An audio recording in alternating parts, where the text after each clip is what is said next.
I want to help you destroy him. What did you have in mind? Everything you need to prove he's been stealing from the company. The laptop screen glowed like a confession booth in the dark kitchen.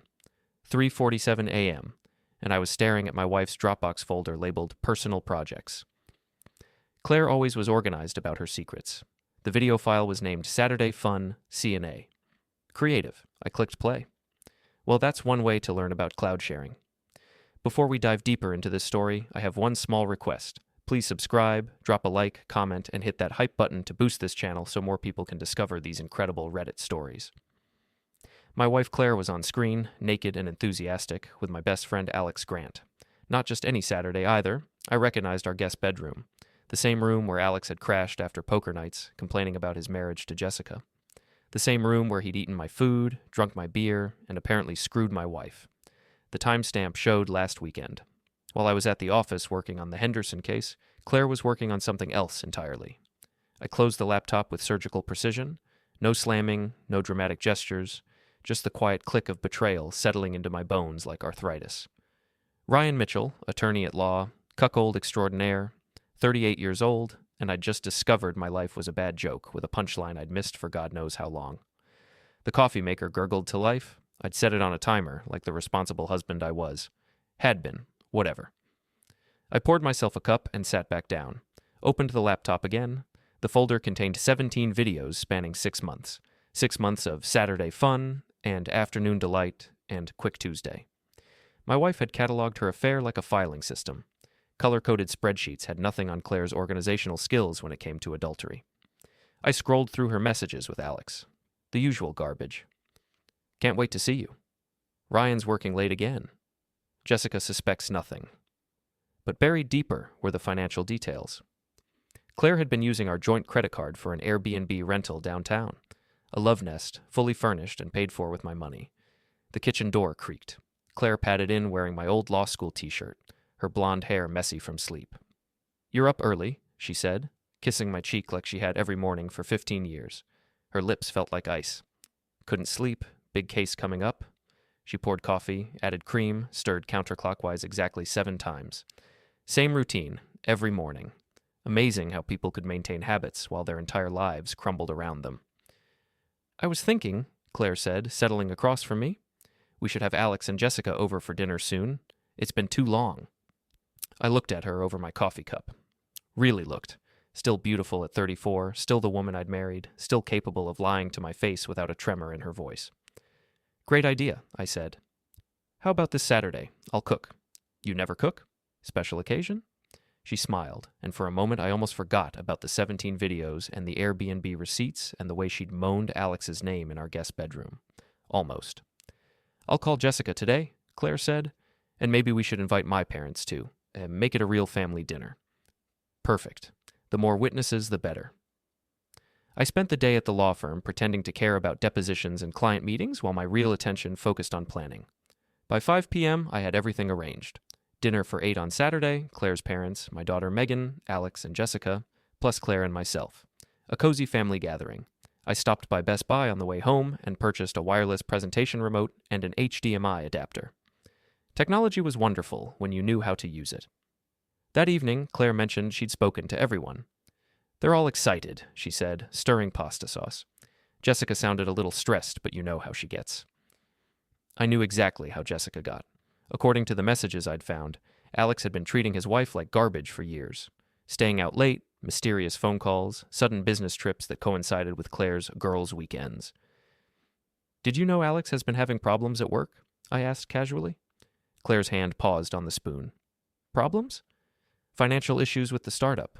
Might have to let people go." He didn't mention anything to me. Of course he hadn't. Hard to discuss business when you're busy discussing other things.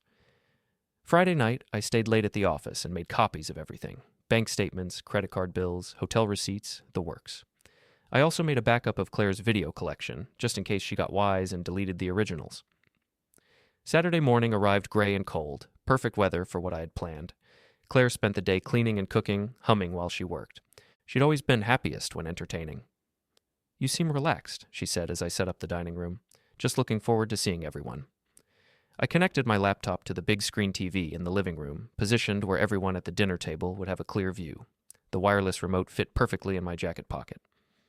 At 6 p.m., the doorbell rang. Claire's parents arrived first, Harold and Margaret, both retired teachers with strong opinions about everything. They'd never quite approved of me, thought Claire could have done better than a small-town lawyer. Megan came downstairs in her usual uniform of black clothes and teenage attitude. 15 years old and already smarter than most adults, though she pretended otherwise. Alex and Jessica arrived together, which surprised me. According to Claire's messages, they'd been fighting constantly. But there they were, holding hands and smiling like a magazine ad for suburban happiness. Alex looked exactly like he had in the videos, tall, confident, wearing an expensive suit that probably cost more than my car payment. He'd been my roommate in college, my best man at my wedding, godfather to my daughter, the kind of friend you'd trust with your life, or your wife, apparently. "Ryan!" He grabbed me in a bear hug, slapping my back. "Great to see you, buddy. Thanks for having us over." Wouldn't miss it for the world. Jessica looked tired but beautiful, her dark hair pulled back, wearing a simple blue dress. She'd lost weight since I'd seen her last, and there were shadows under her eyes. "How's the startup going?" I asked Alex as we gathered in the living room.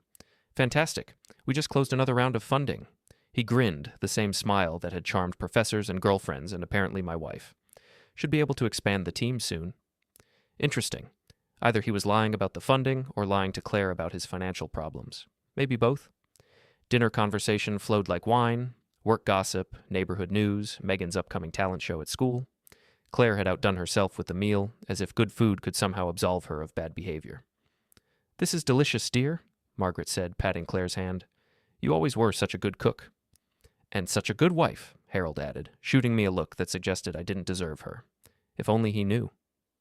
I waited until dessert was served, until everyone was comfortable and relaxed. Then I stood up, raising my wine glass. "I'd like to propose a toast," I said. "To family, to friendship, and to the truth." Everyone raised their glasses, smiling. I pulled out the remote. "Actually, before we toast, I have something to show everyone, a little home movie." The TV screen flickered to life. Claire's face went white as the video began. The silence stretched like a taut wire ready to snap. On the 65-inch screen, my wife and my best friend were engaged in activities that definitely weren't suitable for family viewing. Margaret dropped her wine glass. The crystal shattered against the hardwood floor. "What the hell is this?" Harold's voice cracked like a whip. Claire lunged for the remote, but I'd already pocketed it. The video continued, crystal clear in high definition. Alex's face was perfectly visible. No room for denial or creative explanations. "Turn it off," Claire screamed. "Ryan, turn it off right now." Jessica sat frozen, staring at the screen like she was watching a car accident. Her face had gone completely blank, which somehow seemed worse than tears or screaming. Megan looked from the TV to her mother to me. "Holy shit," she whispered. "Language," Margaret said automatically, then seemed to realize how absurd that sounded under the circumstances. Alex finally found his voice. "Jesus Christ, Ryan, what are you doing?" "Having a family dinner. Isn't this what you wanted, Alex? To be part of the family?" I clicked the remote. The video paused on a particularly compromising frame. "This is insane," Claire said, her voice shaking. "You can't just..." "Can't just what? Show people what my wife does in her spare time? What my best friend does in my house, in my bed, with my money paying for the Airbnb where you two have been meeting?" Harold stood up so fast his chair toppled backward. "Claire Elizabeth, what is the meaning of this?" "Daddy, I can explain." "Explain what? That you're a cheating whore?" "Harold!" Margaret gasped, but she was staring at her daughter like she'd never seen her before. Jessica finally spoke, her voice eerily calm. "How long?" Alex reached for her hand. "Jess, baby, let me..." She jerked away from him. "How long, Alex?" 6 months, I answered for him. Give or take. Though based on some of the messages I found, I suspect it's been going on longer than that. "Messages?" Claire's voice was barely a whisper. I pulled out my phone and started reading. Tuesday, March 15th. Can't wait to feel you inside me again. Wednesday, April 3rd. Ryan's working late. Come over. Friday, May 20th. I told Jessica you were at a client dinner. She bought it completely. Jessica made a sound like she'd been punched in the stomach. "That's enough," Alex said, standing up. "This is cruel, Ryan. I know you're hurt, but..." "Cruel." I laughed, and the sound surprised even me. You want to talk about cruel, Alex? Let's talk about the time you comforted me when I thought Claire was acting distant. Remember that? You sat right there on my couch, drinking my beer, telling me I was paranoid. Claire loves you, man. You're imagining things. I never meant for this to happen. Which part? The affair or getting caught? Megan suddenly stood up. I knew. Everyone turned to stare at her. I knew about Mom and Uncle Alex. I saw the messages on her phone weeks ago. Claire looked like she'd been slapped. Megan? You left your phone on the kitchen counter. The notifications kept going off. I thought it might be important, so I looked. Megan's voice was steady, matter of fact. I saw the pictures, too. Really gross, by the way. Why didn't you tell me? I asked. Megan shrugged. I figured you'd find out eventually. Adults always do, once they stop being stupid. Margaret started crying. Not loud, dramatic sobs, just quiet tears streaming down her cheeks. How could you do this to your family, Claire? To your daughter? I was lonely, Claire exploded. Ryan works all the time. He never talks to me, never touches me. I felt like I was invisible in my own marriage. So you decided to become visible in someone else's? It wasn't supposed to happen. Alex and I were just talking, and one thing led to another. 17 times, I said. One thing led to another 17 times. That's a lot of accidental connection. Jessica stood up slowly, like an old woman. I'm leaving. Jess, wait. Alex grabbed her arm. Let me drive you home. We need to talk. She looked at his hand on her arm, then at his face. Don't touch me. Don't ever touch me again. She walked out without another word. The front door closed behind her with a quiet click that somehow sounded louder than slamming.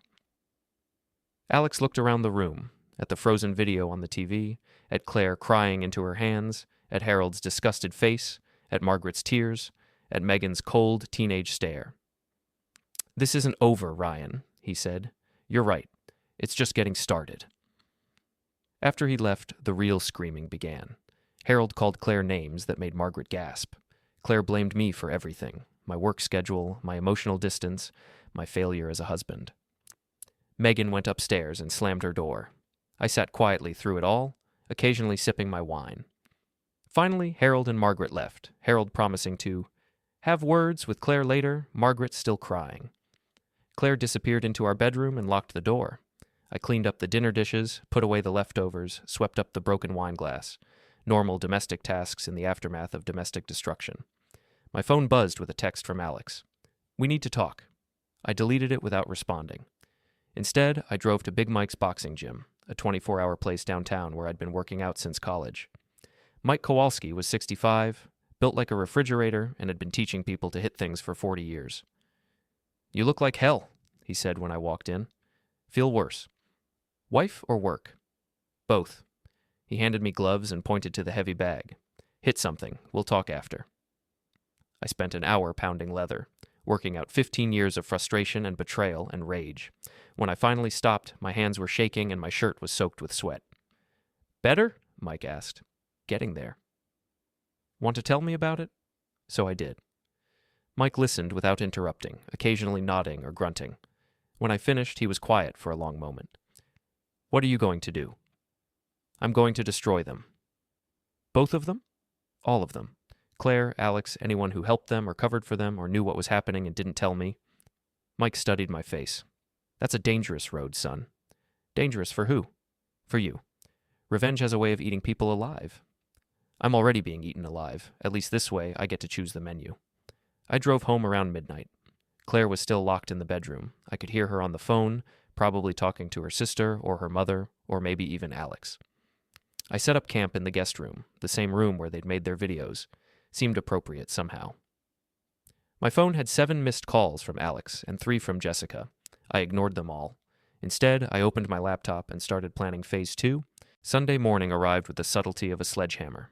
Claire emerged from the bedroom looking like she'd been hit by a truck. Her eyes red and swollen, her hair a disaster. We need to talk, she said. I was sitting at the kitchen table with coffee and the Sunday paper, acting like nothing had happened. Good morning to you, too. Ryan, please, we have to discuss this like adults. Adults don't usually film themselves screwing their spouse's best friend, but I'm willing to listen. She sat down across from me, wrapping her robe tighter around herself. I know you're angry. Angry? I folded the newspaper carefully. Claire, I'm not angry. Angry is what you feel when someone cuts you off in traffic. This is something else entirely. What do you want me to say? That I'm sorry? I am. I'm so sorry, Ryan. It was a mistake, a terrible mistake, and if I could take it back, but you can't. And more importantly, you wouldn't. You made a choice, Claire. 17 different times, you made the same choice. It wasn't about you. It was about me, about feeling wanted and desired, and save it for your therapist. She started crying again, the kind of manipulative tears she'd used since we were dating. They'd worked on me for years, but now they just looked pathetic. What happens now? She asked. Now I make some phone calls. I started with Claire's biggest client, Patricia Hendricks, a wealthy widow who'd hired Claire to redesign her mansion. Patricia was also the biggest gossip in town and had connections to everyone who mattered. Patricia? It's Ryan Mitchell. I'm afraid I have some bad news about Claire's availability for your project. By noon, I'd called 6 of Claire's clients. I didn't say anything directly about the affair. I didn't have to. I just mentioned that Claire was going through some personal issues and might not be able to give their projects the attention they deserved. 3 of them called Claire within the hour to cancel their contracts. You bastard, she said, bursting into my office. You're trying to destroy my business. Your business destroyed itself when you started using client meetings as cover for affair scheduling. I never... Tuesday, April 10th. You told the Williamson project was running late because of supplier issues, but according to your messages with Alex, you were actually at the Airbnb all afternoon. Her face went white. You've been reading all my messages? Every single one. Did you know Alex has been embezzling money from his startup? Interesting reading. He's been skimming funds to pay for your little love nest and those expensive gifts he's been buying you. That's not true? Want to bet? My phone rang. Jessica's name appeared on the screen. Hello, Jessica. Ryan, we need to talk. Can you meet me somewhere? Of course. Where? The Lucky Strike. Do you know it? I knew it. A dive bar downtown, dark and quiet. The kind of place where people went to disappear. I'll be there in an hour. Claire was staring at me. You're not going to meet with her. Why not? She's the other victim in this situation. She'll try to turn you against Alex even more than you already are. Claire, I'm already planning to turn Alex's life inside out. Jessica can't make it any worse. The Lucky Strike smelled like cigarettes and broken dreams. Jessica was sitting in a corner booth, nursing a whiskey and looking like she hadn't slept in days. Thank you for coming, she said as I sat down. Thank you for calling. The bartender brought me a beer without being asked. That kind of place. I need to know everything, Jessica said. All of it. How long you've known, what you found, what you're planning to do. So I told her. About the videos, the messages, the financial records, the client calls, everything. She listened without interrupting, occasionally sipping her whiskey. The embezzlement doesn't surprise me, she said when I finished. Alex has been spending money we don't have for months. New clothes, expensive dinners. That Tesla? I thought it was a midlife crisis. It was, just not the kind you expected. I want to help you destroy him.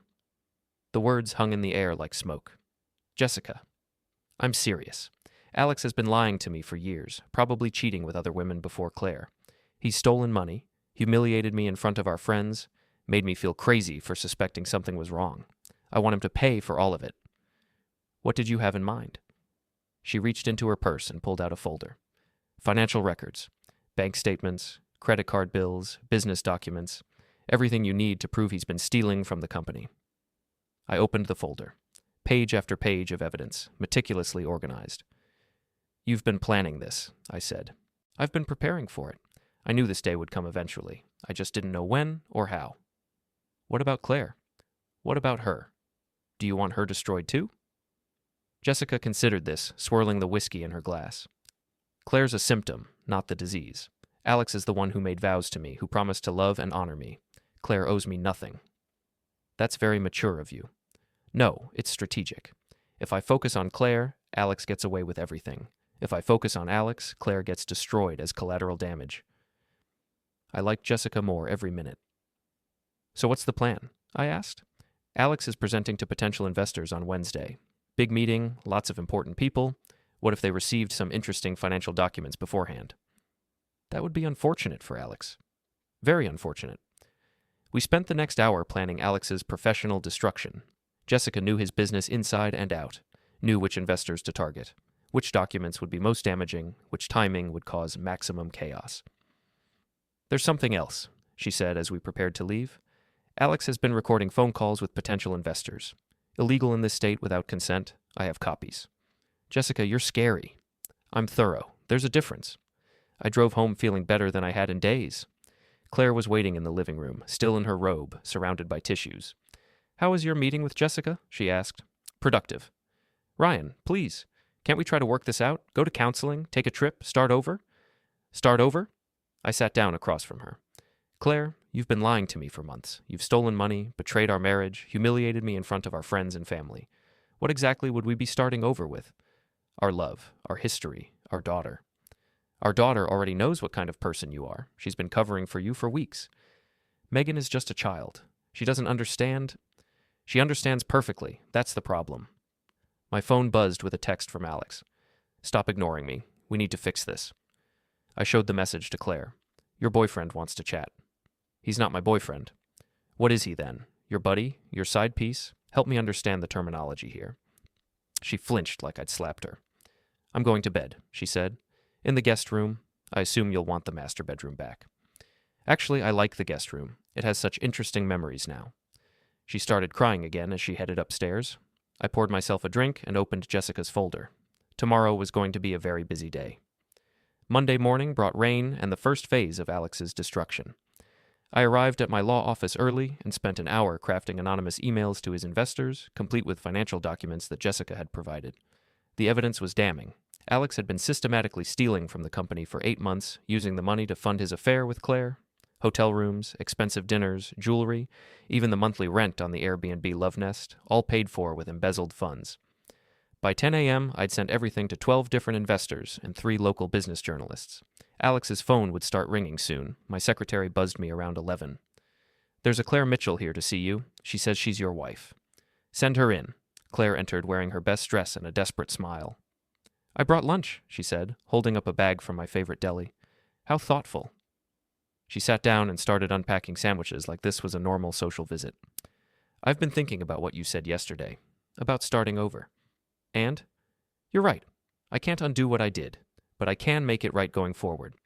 How? I ended it with Alex, completely. No contact, no messages, nothing. When? Last night. I called him and told him it was over. Interesting. My phone had been buzzing with increasingly frantic messages from Alex all morning. Now I knew why. That's a start, I said. I also want to pay you back. For the Airbnb, for everything. I'll liquidate my business accounts, sell some jewelry, whatever it takes. The business accounts that are now empty because your clients fired you? Her smile faltered. Some of them, yes. But I can rebuild. I can start over, do better. Claire, do you understand what you've done? Not just to me, but to our daughter, to your parents, to Jessica. I hurt people. I know that. But people forgive, Ryan. Families heal. Some do. Some don't. My phone rang. Alex's name on the screen. Excuse me, I told Claire and answered. Ryan, what the hell did you do? Alex's voice was shaking with rage. I had lunch with my wife. What did you do? You know what I'm talking about. The emails, the documents. My investors are freaking out. That sounds like a business problem, Alex. You should probably call your lawyer. I am calling my lawyer. You're supposed to be my friend. Friends don't usually screw each other's wives, but I'm learning all sorts of new things about friendship lately. Claire was staring at me, her face pale. This isn't over, Alex said. You keep saying that. When exactly does it start getting interesting? He hung up. What emails? Claire asked. Alex has been embezzling money from his company. I thought his investors should know. You're destroying his life. He destroyed mine first. I'm just returning the favor. This has to stop, Ryan. You're going too far. Too far? I stood up, walked around the desk to where she was sitting. Claire, your boyfriend has been stealing money to pay for your affair. Money that belongs to other people, people who trusted him. And you think I'm going too far? I didn't know about the money. You didn't ask where it was coming from either. She started crying again, but this time it looked genuine. I never wanted any of this to happen. But it did happen, and now we all have to live with the consequences. That evening, I met Jessica at the Lucky Strike again. She looked better than she had on Sunday, more focused and determined. How did it go? She asked. Alex received some interesting phone calls today. 3 investors pulled out, and 2 business reporters want to interview him about his creative accounting practices. Perfect. What about Wednesday's presentation? Cancelled. Hard to pitch new investors when the old ones are threatening lawsuits. Jessica smiled, the first genuine smile I'd seen from her in weeks. There's more. I talked to his business partner, David Chen, showed him some of the financial records. David's calling an emergency board meeting for Thursday. To fire Alex? To fire Alex and potentially press criminal charges. Jessica, you're terrifying. I prefer thorough. We spent an hour planning the next phase. Jessica had access to Alex's home office, his computer, his files. She could plant evidence, delete records, create chaos in ways I couldn't. What about Claire? She asked. What about her? Are you going to divorce her? Eventually. But first, I want her to understand exactly what she's lost. Meaning?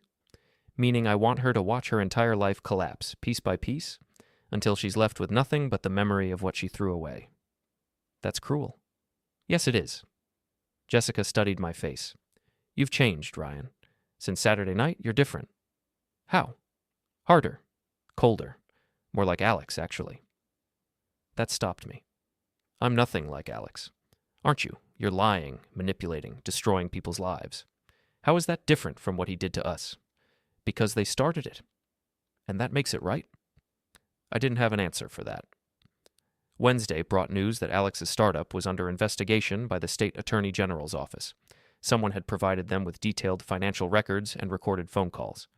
Thursday brought news that Alex had been fired and banned from the premises of his own company. Friday brought news that Jessica had filed for divorce and was seeking half of everything Alex owned, including his stake in the now worthless startup. Claire watched it all unfold with growing horror. You're ruining him completely, she said Friday evening. He ruined himself. I just made sure people found out about it. What about Jessica? She's involved in this too, isn't she? Jessica is protecting herself, something you should have thought about before you decided to blow up both our marriages. I want to see Alex. No. You can't stop me. Actually, I can. Jessica got a restraining order. Alex isn't allowed to contact you, and you're not allowed to contact him. Violation could mean jail time. A restraining order? On what grounds? Harassment, stalking. Jessica was very creative in her filing. Claire stared at me like she'd never seen me before. Who are you? I'm your husband, the man you betrayed, lied to, and humiliated. The man whose money you stole to fund your affair. The man whose best friend you seduced in his own house. I know what I did. No, Claire, you know what you got caught doing. There's a difference. That night, I lay awake in the guest room thinking about Jessica's words. Was I becoming like Alex? Was revenge turning me into the kind of person I'd always despised? Then I remembered the video, the messages, the lies, the humiliation, the way Claire had kissed my cheek every morning while planning to meet her lover every afternoon. Maybe Jessica was right. Maybe I was becoming someone else. But I wasn't done yet. Saturday morning arrived with sunshine and the promise of total destruction.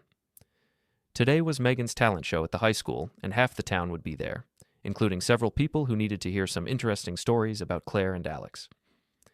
I spent the morning preparing my presentation, not for the talent show, for the informal social gathering afterward, where parents mingled and gossiped and shared news about their families. Claire was getting dressed when I knocked on the bedroom door. Come in, she called. She was standing in front of the mirror, trying on different outfits. What do you think? She asked, holding up a blue dress. Too formal for a school event? Perfect for public humiliation.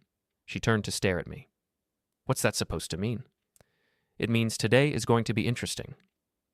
Ryan, please tell me you're not planning something at Megan's talent show. I'm not planning anything at the talent show. I'm planning something after the talent show. What? You'll see. The high school auditorium was packed. Megan was performing a piano piece she'd been practicing for months, and despite everything that had happened, I was proud of her. She played beautifully, with confidence and skill that reminded me why I'd fallen in love with music in the first place. Claire sat beside me, tense and nervous, checking her phone every few minutes. Expecting a call? I asked. Just worried about Megan. Megan's fine. It's everyone else you should worry about. After the performances, parents gathered in the gymnasium for refreshments and socializing. I spotted my targets immediately. Patricia Hendricks, the wealthy widow and town gossip, Robert Williams, who owned the local newspaper, Susan Chen, who ran the neighborhood social media groups, and Dr. Martinez, who knew everyone's business because half the town were his patients. I started with Patricia. Such a lovely evening, I said, approaching her at the refreshment table. Oh, Ryan, how nice to see you. I was so sorry to hear about Claire's business troubles. Thank you. It's been a difficult time. I imagine so. These things have a way of spiraling, don't they? They certainly do, especially when there are underlying issues. Patricia's eyes lit up. She smelled gossip like a shark. Underlying issues? Well, I probably shouldn't say anything. It's a family matter. Of course. But sometimes it helps to talk. I glanced around, as if checking for eavesdroppers. The truth is, Claire has been having some personal problems. An affair, actually, with our close friend Alex Grant. Patricia's eyes went wide. No. I'm afraid so. It's been going on for months. I only found out recently when I discovered some rather explicit videos on her computer. Videos? Very explicit. Claire apparently likes to document her activities. Patricia was practically vibrating with excitement. This was the kind of scandal that would fuel conversations for months. How awful for you, she said, not sounding awful at all. The worst part is how it's affected our daughter. Megan knew about the affair before I did. Can you imagine? A 15-year-old girl having to keep her mother's secrets? That poor child. I moved on to Robert Williams next, sharing similar details with slight variations. Then Susan Chen, adding information about the embezzlement and the business collapse. Then Dr. Martinez, focusing on the psychological impact on the family. By the end of the evening, half the town would know that Claire Mitchell was a cheating wife who'd destroyed 2 marriages and corrupted her own daughter in the process. Claire found me as I was talking to the Hendersons, a couple whose daughter was in Megan's class. We should go, she said, grabbing my arm. Megan looks tired. In a minute. I was just telling Jim and Carol about Alex's legal troubles. Claire's grip tightened. Ryan, did you know he's facing potential criminal charges for embezzlement? Apparently he was stealing money from his company to fund an affair with a married woman. Jim Henderson's eyebrows shot up. Really? Who? I probably shouldn't say. It's still under investigation.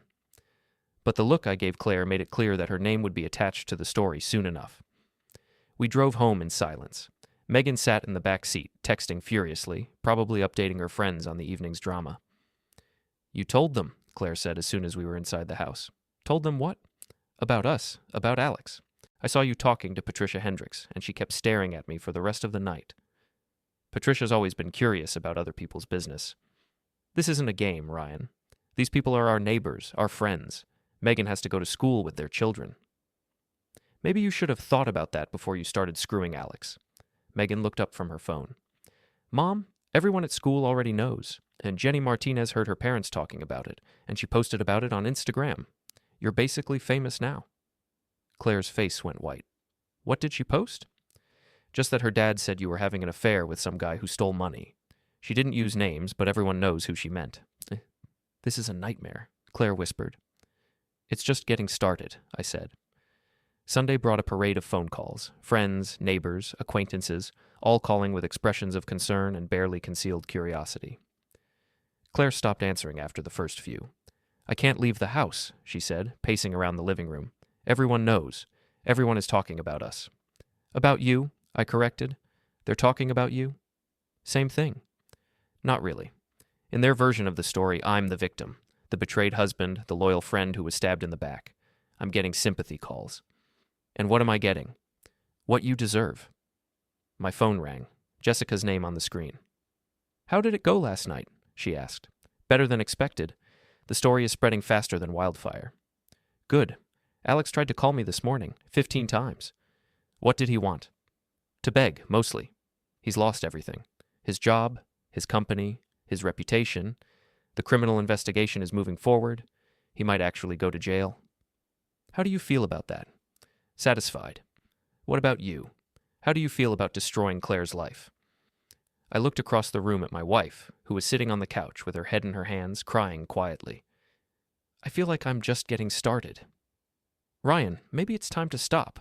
You've made your point. Have I? Claire still thinks this is something that happened to her, not something she caused. She still thinks she's the victim. Maybe she is, in a way. How? Maybe you're both victims. Of Alex, of the situation, of your own choices. Jessica, whose side are you on? I'm on the side of not becoming monsters. We've hurt them, Ryan.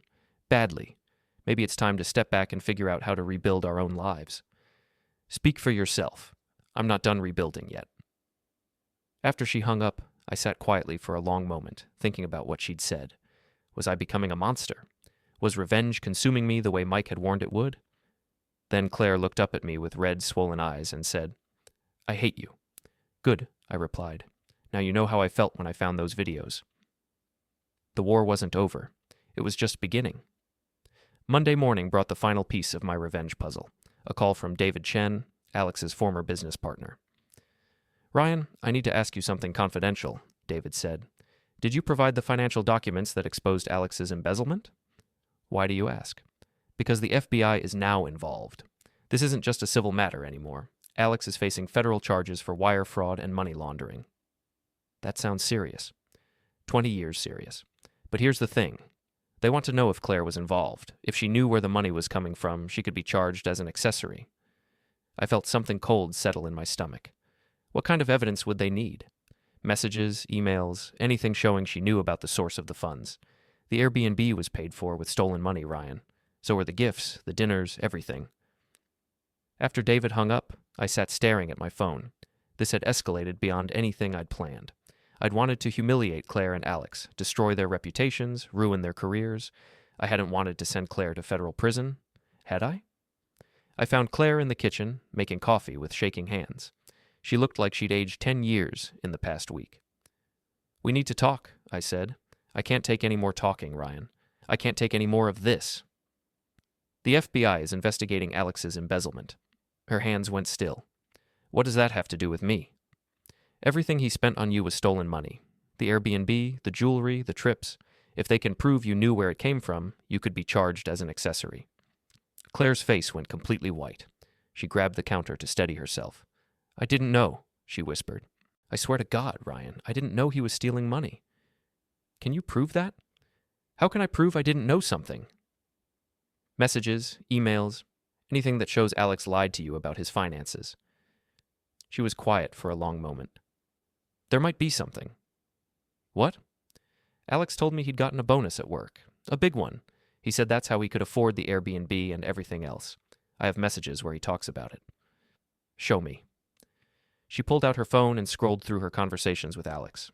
There it was. Multiple messages where Alex claimed to have received a substantial bonus, enough to cover all their expenses. "This could help," I said.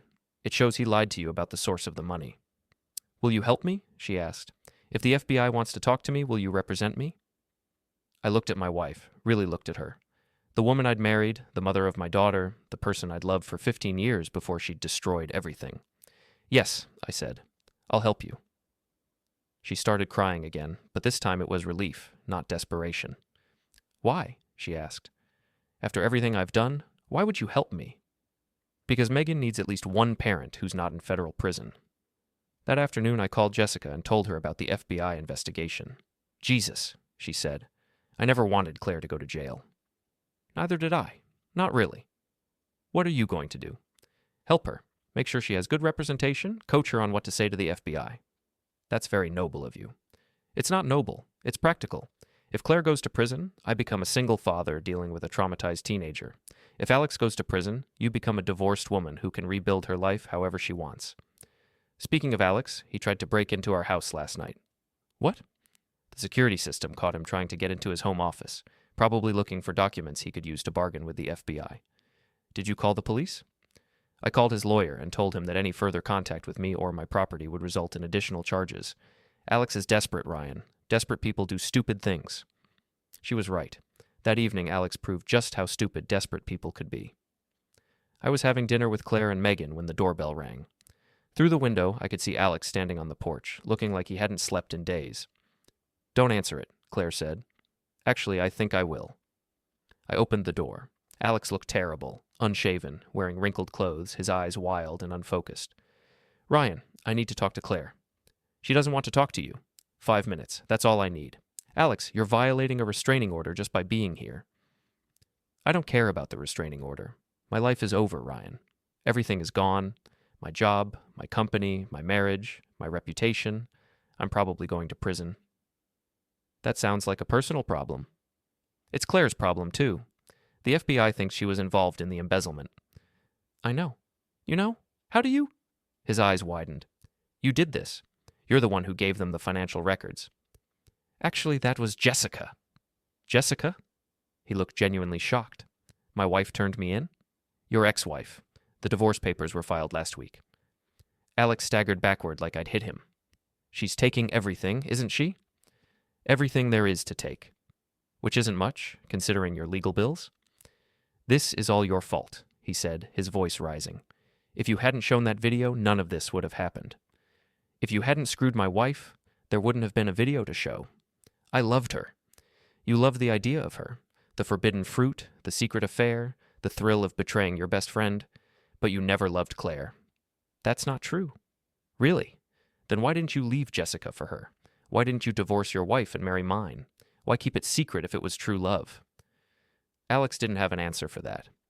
I'll tell you why, I continued, because it was never about love. It was about power, about taking something that belonged to someone else, about proving you could. You don't understand. I understand perfectly. You're a narcissist who destroyed 2 marriages because you were bored. And now you're facing the consequences? Alex's face twisted with rage. You sanctimonious bastard! You think you're so much better than me?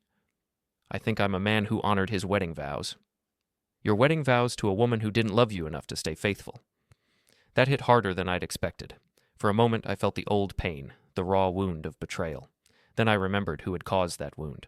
Get off my property, Alex. Or what? Or I'll call the police and have you arrested for violating the restraining order. He stood there for another moment, swaying slightly, looking like he wanted to say something else. Then he turned and walked away, stumbling slightly as he reached his car. I watched him drive off, then closed the door and locked it. Claire was standing in the hallway, tears streaming down her face. He's right, isn't he? She said. I didn't love you enough. No, I said. You didn't. I'm sorry, Ryan. I'm so sorry for all of it. I know you are. Can you ever forgive me?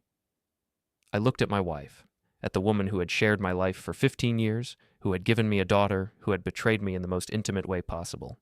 I don't know, I said.